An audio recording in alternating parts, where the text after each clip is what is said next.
Olá, turma. Boa tarde, boa noite, bom tudo para vocês. Eu não sei que hora vocês estão acompanhando essa entrevista, então, hoje uma honra, uma satisfação para mim estar entrevistando um dos grandes nomes do Fortaleza, o zagueiro Tite, que para mim é uma referência, não só no aspecto de liderança dentro, como fora de campo. E sem muitas delongas, tá? Agradecer o Tite, ao pessoal da assessoria de comunicação do Fortaleza, por ter liberado o Tite para dar essa entrevista aqui para a gente do blog. Tite, obrigado, viu? Satisfação, prazer enorme estar falando com você. Primeiramente, boa noite, boa tarde a todos e que não nos assistir. Para mim, realmente é uma alegria, Kempis, poder estar falando com o senhor. Eu já te acompanho e sempre quando eu tenho a oportunidade de poder evidenciar o seu trabalho, que é um trabalho muito correto muito bacana, com a maneira que você aborda os clubes da nossa cidade. Para mim, quando eu recebi o convite, eu não tive dúvidas que queria, sim, poder bater esse papo. Não é nenhuma entrevista, mas sim é um bate-papo onde a gente pode trocar ideias, trocar conhecimento, porque eu acho muito bacana quando duas pessoas, não digo que pensam da mesma forma, mas que comungam da mesma fé também. Isso. Então, é muito bacana para mim. Ô, Tite, obrigado. A gente começa um pouco mais para a gente falar sobre um tema que eu acho que é recorrente, não tem como falar com qualquer pessoa do Fortaleza, funcionário, dirigente, jogador, até torcedor, e não falar em Libertadores.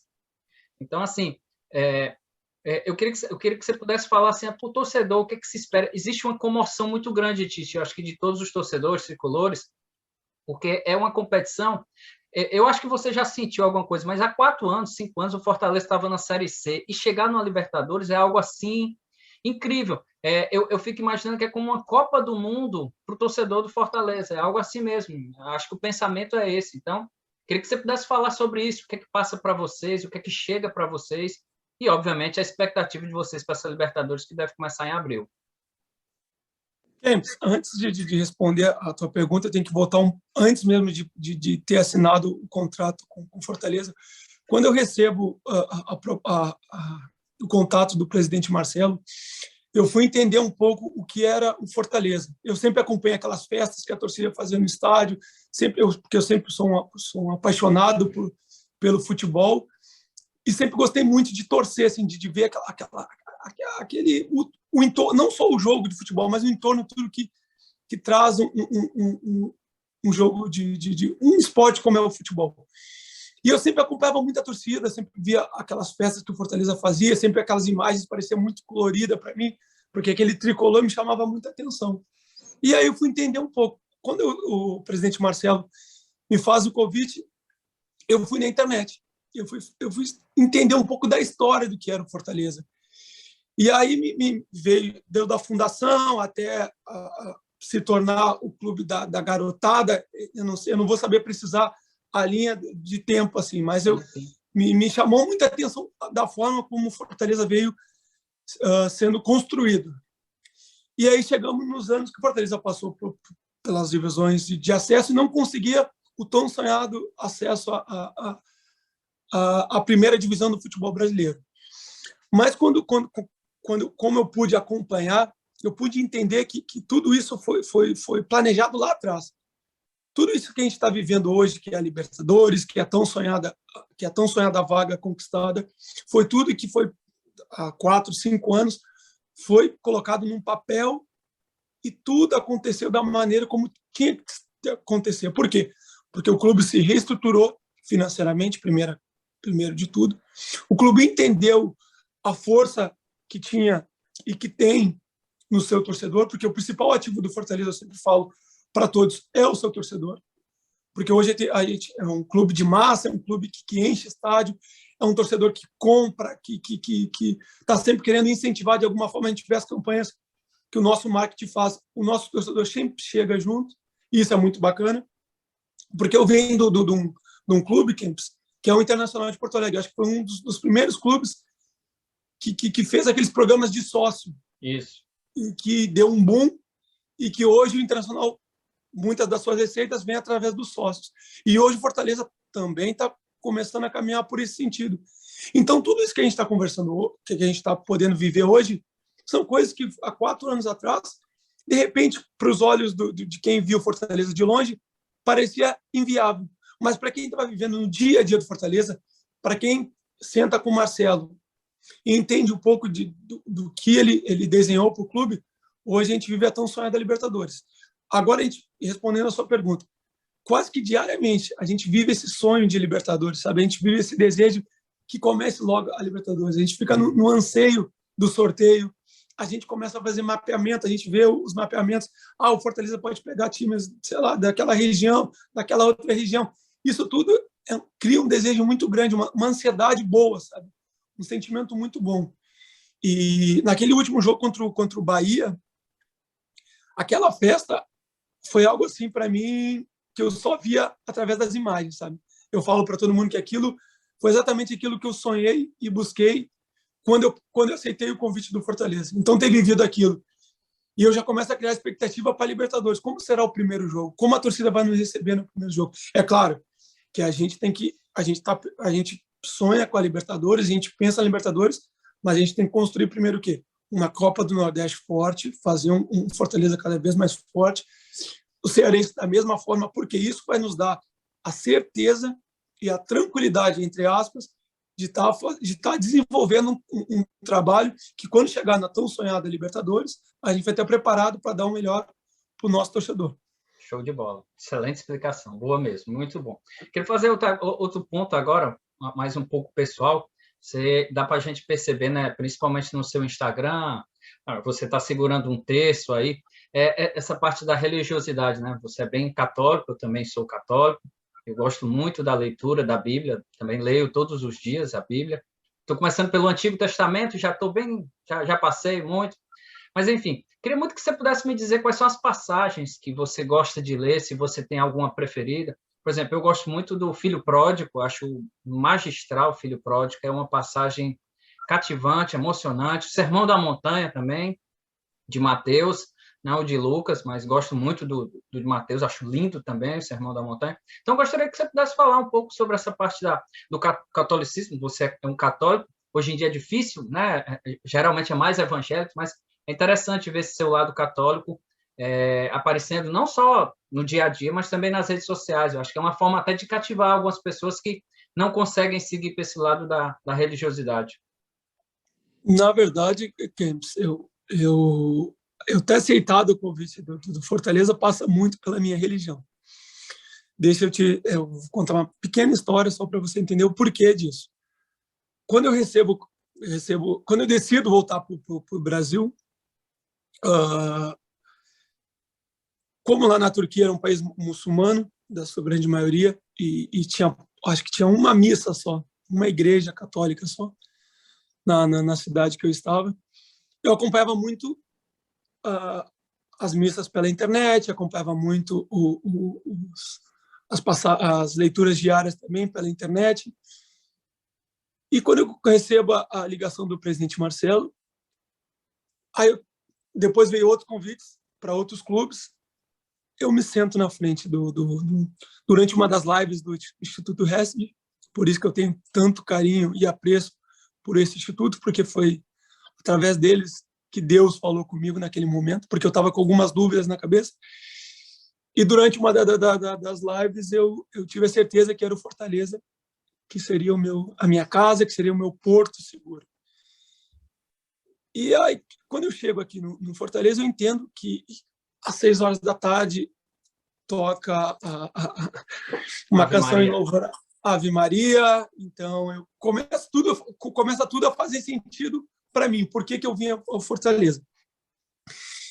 E poder expressar minha fé, e poder falar um pouco da minha fé, e poder através eu uso pouco, mas uso o Instagram, porque ali eu consigo transmitir para as pessoas a minha verdade, aquilo que eu sou um pouco. As pessoas podem me conhecer um pouco mais, conhecem um pouco mais da minha família, conhecem mais do meu trabalho e conhecem a minha fé. Para mim, o meu manual, que eu falo assim, o manual de instrução é o Sermão da Montanha, porque ali você tem um manual do que deve seguir para você ter, digamos que o caminho encurtado para o céu, que é o nosso objetivo de todos aqui, né? Então, por que eu carrego meu texto sempre na mão? Porque eu sempre estou em ordem de batalha. Porque a todo momento eu sei que eu sou tentado, eu sei que eu sou que eu sou levado a outros caminhos, e quando eu olho para o texto nas minhas mãos, ou quando eu estou com ele no bolso, eu sei, opa, aqui está a minha arma. Aqui eu sei que eu posso combater qualquer inimigo que possa tentar contra mim, contra o meu trabalho, contra a minha fé e contra a minha família. Então, por isso que eu estou sempre com o meu texto na mão, sempre, quando eu posso, eu falo com meus amigos, a gente troca ideias nesse sentido. Tite, e uma das coisas que eu gosto muito desse tema, e principalmente do futebol, porque eu acho que muito antes, obviamente, mas um dos episódios que ficaram marcados foi o do Kaká com a camisa levantada, né, que foi até proibido, foi daí que surgiu a proibição Exato. de algumas camisas, né? Eu pertenço a Jesus, I belong de Jesus, que ele fala. E sempre que esse tema é tocado em alguns jogadores, o Everton há pouco tempo também, ele falou bastante, e isso acabou causando uma comoção. Eu queria que você pudesse me falar por que algumas pessoas têm esse preconceito mesmo quando o tema é Deus, é religião. Isso eu estou falando não só na católica, obviamente a católica é a maioria, a católica é o povo dominante aqui no Brasil, junto com os evangélicos, é óbvio que também sofre muito preconceito, o pessoal de Umbanda. O Esporte Espetacular fez uma matéria espetacular agora sobre isso, que o pessoal de Umbanda sofre bastante preconceito, mas eu acho que, no geral, os jogadores, quando falam, a sua fala agora há pouco, de quando eu estou com terça, que eu vou para a batalha e tal, mas isso causa uma certa... um deixado de lado assim, do torcedor, isso é conversa e tal. Você sabe me dizer o que isso chega para você? Porque eu sei que tem alguns jogadores também, eu já vi alguns comentando que não aceitam esse tipo de coisa.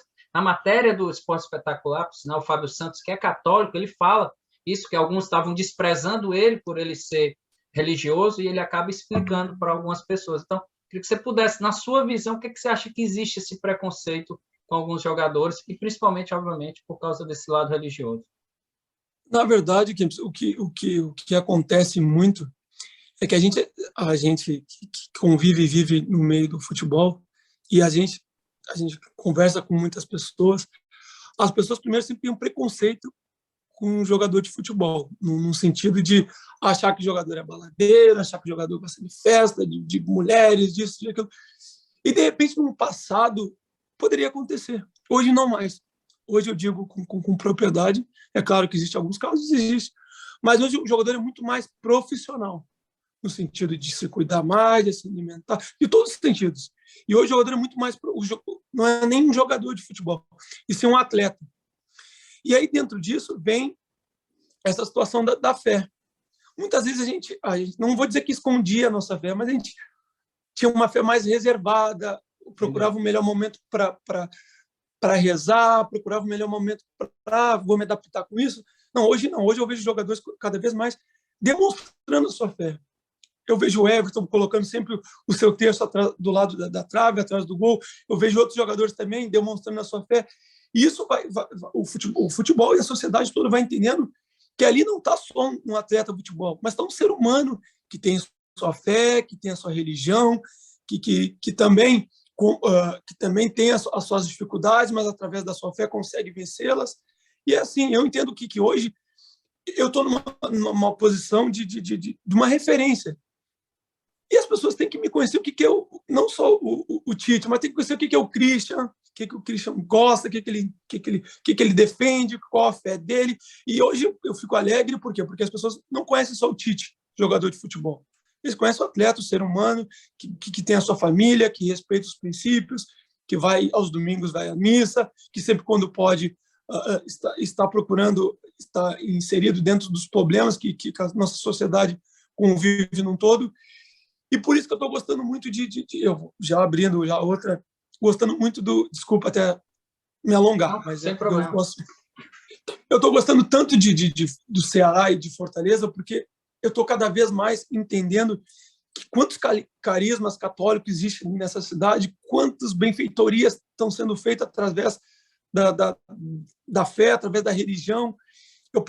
Hoje eu posso, eu estou sempre que posso, eu vou a algumas comunidades, visito algumas crianças, vou ao lado de idosos, e eu vejo que tudo isso me aproxima cada vez mais daquilo que eu sou. Porque antes eu vivia um pouco mais afastado da sociedade, porque eu achava que o futebol era uma bola assim. Não, o futebol está dentro de uma sociedade que o futebol, sim. Hoje eu vejo o marketing de Fortaleza cada vez mais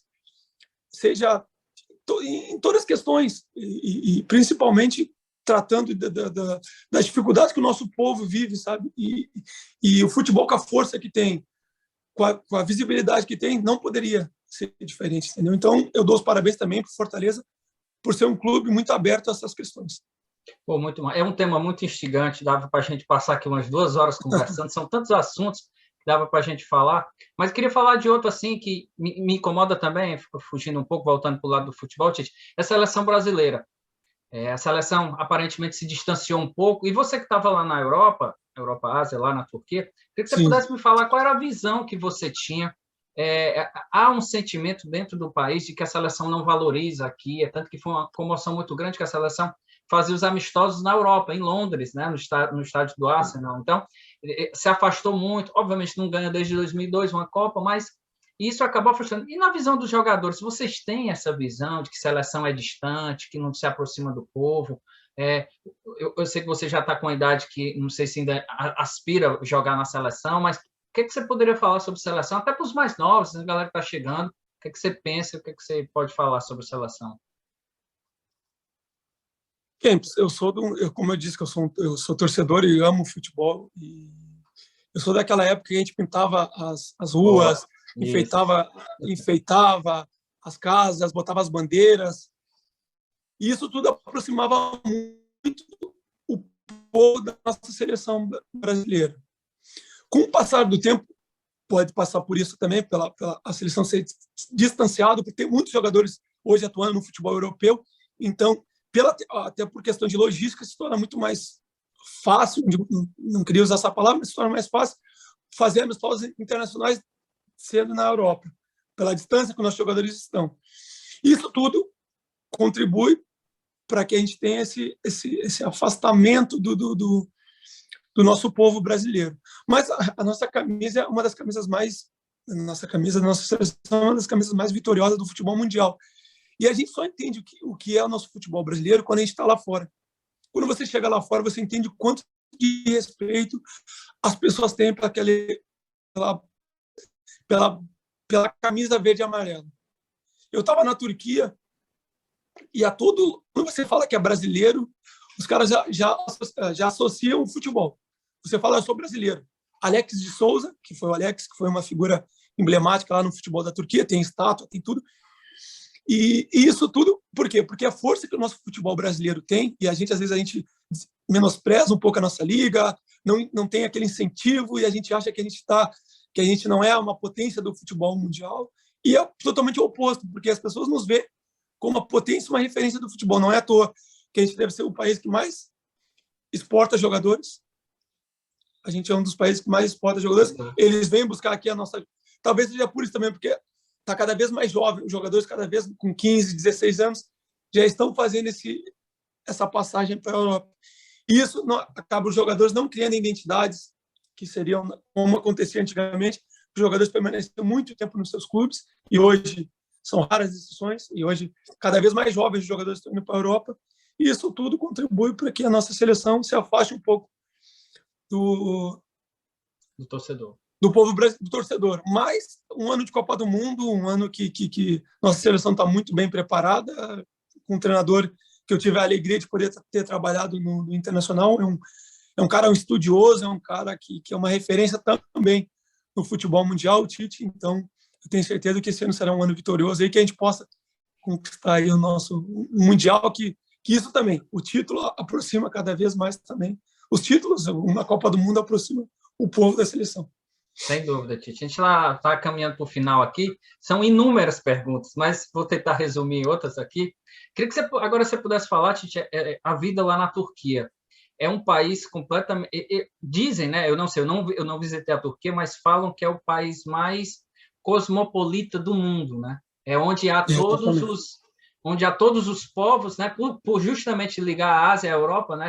Acho que é o único país do mundo que consegue, a única cidade, né? Ali, a Istambul, que liga a Europa com a Ásia. Então, se você pudesse falar um pouco dessa vivência, ainda mais por você ser católico e ser um país muçulmano, né? E eu fico imaginando para você como deve ter sido difícil lá. Você acabou explicando aí que só tinha uma igreja, então queria que você falasse a adaptação sua lá e até da sua família, Tite. Uma das coisas que eu acho que todo mundo pensa pô, como é que deve ser para um jogador sair de uma cultura? Você estava no Nordeste, está na Bahia, você vai... É um giro de 180 graus, né? Eu acredito. Então, eu passei 7 anos, 6 anos e pouco, quase 7 lá na Turquia. Eu lembro quando eu recebi na verdade, eu tive convites antes mesmo de poder o convite que eu aceitei. E aí eu lembro da primeira ligação que eu tive assim com o meu representante na época, ele falou assim, ó, a gente tem uma proposta muito boa do futebol da Turquia. Você vai, a cidade será Istambul. Eu não conhecia, só através de imagens. Aí depois eu fui pesquisar um pouco mais. E ele falou assim para mim, eu lembro essa frase, ele falou: todo mundo diz que Istambul é muito parecido com São Paulo. É uma cidade que é 24 horas, que tem povos de todos os lugares do mundo, e você vai gostar muito. Eu falei, pronto, vamos. Quando eu chego em Istambul, rapaz, eu chego no aeroporto, assim, é um choque assim que você recebe, né? Imagina. Porque como a gente diz, a Turquia está muito bem localizada. A gente pegar um mapa mundi, está muito bem localizada. Toda a Europa, ela faz a ligação de toda a Europa. Então, você vê pessoas de vários povos ali, na verdade, né? Mas, com o passar do tempo, você vai entendendo um pouco mais o que é a Turquia. O povo turco recebe muito bem os outros povos. O cidadão da Turquia gosta muito de nós brasileiros, e isso muito pelo futebol. Então, a gente tem que dar graças a Deus, porque o futebol nos abre muitas portas. E quando eu chego lá, foi uma adaptação muito rápida. Eu estava muito preparado, assim, porque eu já estava casado, tinha acabado de ter nosso primeiro filho, e foi um momento de muito aprendizado, porque eu sempre gostei muito de trocar informações, de viver novas culturas. Eu sou um gaúcho que vivi muito tempo, vivi 2 anos no Rio de Janeiro, vivi aqui um tempo em Recife, depois fui viver no Rio de Janeiro, fui viver na Bahia. Então, eu sempre gostei muito dessa troca de ideias, assim, essa troca de culturas, né? Então, foi muito bacana esse período que eu passei lá, foi de muito aprendizado. E é claro que teve as suas dificuldades, a minha esposa, meu filho ainda com alguns meses de nascido, a gente teve que se adaptar, a gente não falava, não dominava a língua, falava um pouco de inglês, mas era complicado a comunicação. Mas eu fui muito bem recebido. Acho que isso foi o principal, assim. As pessoas, logo de cara, assim, tive uma empatia muito grande por todos lá e fui muito bem acolhido pelo povo, assim.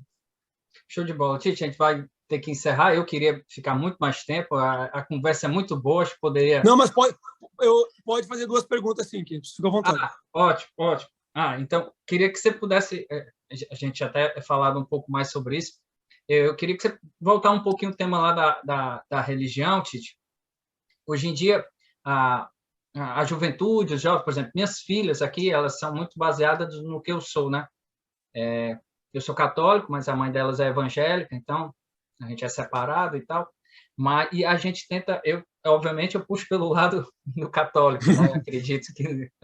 E nesse lado no futebol, Tite, quando chegam os jogadores perto de você e tal, como é o tratamento, como é que você faz? Você conversa com eles, você tenta abrir a mente, é óbvio que você não vai querer convertê-lo ao catolicismo ou até mesmo à fé, alguns são agnósticos, alguns são ateus, então eu queria que você pudesse me dizer como é o seu relacionamento com alguns jovens que estão chegando, ou até alguns jogadores mesmo que não têm religião ou que têm, o que é que eles pensam. É sempre com muito respeito, né? Eles sempre me veem como uma referência, assim, principalmente os jovens, quando a gente para conversar um pouco. Eu converso muito com o Torres, converso muito com o Abrão, que está subindo agora, que são meninos com uma cabeça muito boa, com potencial incrível aí para ganhar o mundo aí do futebol. E sempre quando eu tenho a oportunidade, o Torres é um menino que sempre me pergunta muito, sabe? Ele é um menino sempre que me Bom questiona saber. muito. E agora, na hora do almoço, mesmo ele está perguntando: Tite, eu tenho desejo de ir à missa, quais os horários? Eu sempre procuro passar, sabe, Kempis?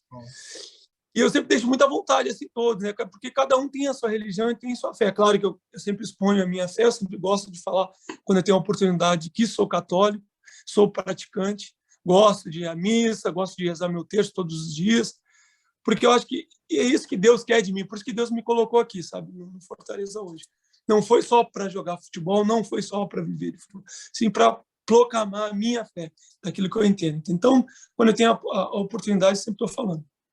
Tite, para fechar, é uma pergunta bem mais curiosa a respeito de empresários, agentes no futebol, que é um tema que, para nós aqui de fora, imprensa, torcida, ainda é meio turvo, né? Acho que essa palavra é muito difícil a gente compreender. Teve agora o episódio do Ederson, do Ederson, do David e tal, em que o empresário acaba influenciando em algumas coisas. Eu queria que você pudesse me falar como é esse meio, o que que passa para a gente. Por muito tempo o empresário virou vilão no futebol. Ele que está querendo isso. Ele pega 20% do salário e tal. Se você pudesse falar como você é uma referência e tudo, gosta de conversar, fala muito bem. Eu queria que você pudesse falar como é esse meio, se você não pode falar de outros colegas, falar sobre o seu, como é essa situação de empresários no futebol, principalmente, obviamente, para aqui com você. Sim, muito interessante essa pergunta, até porque é um tema recorrente que sempre, quando acontece alguma transferência ou tem algumas especulações, o primeiro nome a ser, não é nem do jogador, sim do empresário. Né? Então, Kempis, eu posso falar pela minha experiência, sabe? Eu sempre tive tive 2 representantes, é claro, na minha carreira toda como atleta. Só que eu entendi que num dado momento da minha carreira, eu não vou dizer que eu já poderia andar sozinho, mas que eu, com a minha experiência e com a minha vivência, eu poderia encurtar esse caminho.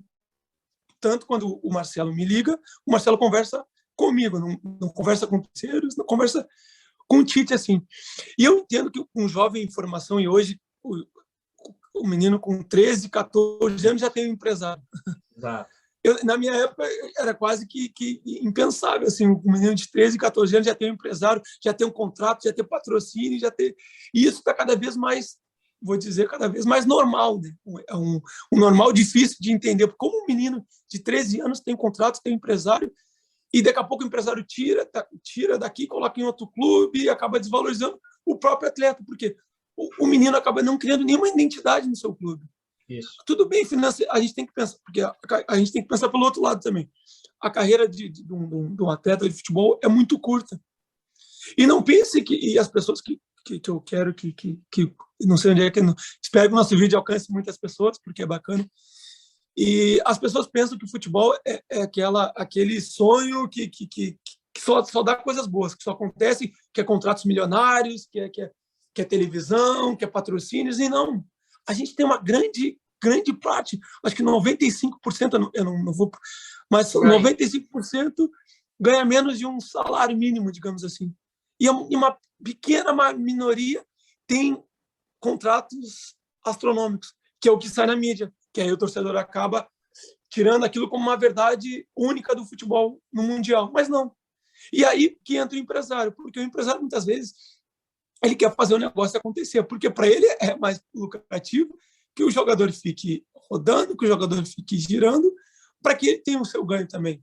Mas também tem muitos empresários nesse meio, também tem alguns empresários muito bacanas, porque os empresários também entendem que, eu tenho que primeiro prezar pela qualidade de vida do meu atleta, eu tenho que prezar pelo ganho, não só financeiro, mas o ganho familiar, porque às vezes a gente vê um atleta de futebol, mas atrás do atleta de futebol tem uma empresa toda, é esposa, é filhos, é pai, é mãe, então tem muita gente atrás que vivem o dia a dia do jogador de futebol, para que o atleta de futebol chegue nos 90 minutos com a cabeça boa e tranquila para poder render.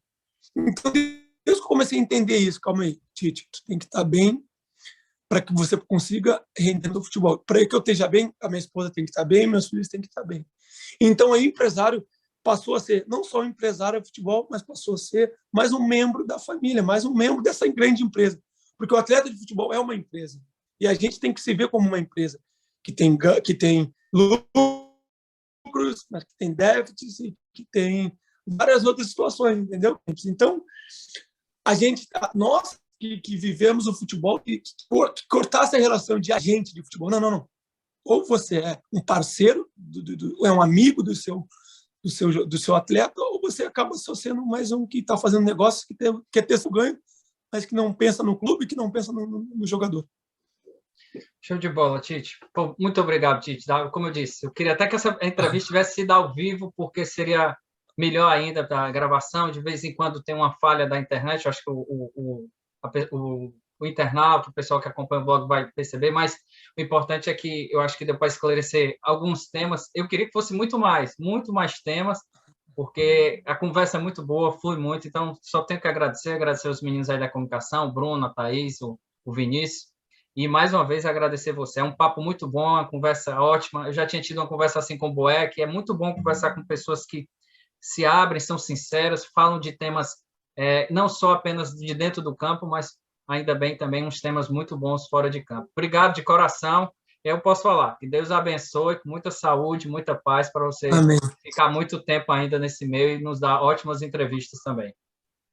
Amém, Kempis. Na verdade, eu que agradeço essa oportunidade de poder estar falando aqui contigo. Eu sempre gosto assim desses bate-papos, assim, sabe? Que não é aquela entrevista, aquela coisa que só um pergunta e outro responde, mas que tem uma troca de ideias, que tem a troca de informações. Mais uma vez, eu quero salientar aqui a minha admiração pelo teu trabalho, Obrigado. pela maneira como você aborda os dois clubes da nossa região, enaltecendo o futebol no todo. Eu vi também a resposta que a sua pergunta para o Tite da seleção brasileira e bacana o Tite ter te respondido, porque eu acho isso enaltece ainda o futebol do Nordeste. Então, quando tem pessoas como você que pensam de uma forma correta e que passam para o torcedor, que muitas vezes através de vocês que ele possa conhecer um pouco mais nós e o que o clube está passando, então é muito bacana. E também aproveitar a oportunidade, convidar e falar para o nosso torcedor, do nosso Fortaleza, e que a gente está se preparando muito forte, mas muito forte mesmo, Kempis. Eu tenho visto a nossa busca diária pela evolução para que a gente consiga chegar nas competições, que é o Nordeste, que é o Cearense, que é a Libertadores, que é o Brasileiro, que é a Copa do Brasil, que a gente possa fazer um ano muito vitorioso, muito vitorioso. Eu não posso prometer títulos aqui, mas eu sim posso prometer entrega e dedicação de todos. E também convidar e aproveitar que eles possam se associar. Eu falo dos sócios porque eu vim de um clube que tinha uma força muito grande, que é o Internacional, de sócios. Eu lembro que a gente, da base, vivia muito do plano de sócios que o Inter tinha e que tem até hoje. E hoje o Inter é uma referência. Então, eu quero que o meu clube Fortaleza se torne cada vez mais forte nesse sentido. Por quê? Porque através do recurso que vem dos sócios, a gente consegue construir cada vez mais um clube forte, não só um time forte, mas um clube forte. Então, eu convido a todos que se associam, que façam, porque eu também já sou sócio, minha família é sócia, e eu acho muito bacana isso. Tá bom, Kempis? Muito obrigado pela oportunidade, meu amigo. Valeu, Tite. Obrigado. Espero que a gente se encontre mais e a gente possa falar mais. É sempre um prazer, de coração. Obrigado mesmo. Saúde. Não, e vamos marcar um ao vivo, assim, eu gosto, assim, eu acho ao vivo mais bacana ainda. Quando tiver a oportunidade, eu estou à disposição sua. Obrigado, Tite. Saúde. Um grande abraço. Um abraço no Bruno aí, na turma Um aí. abraço a todos aí.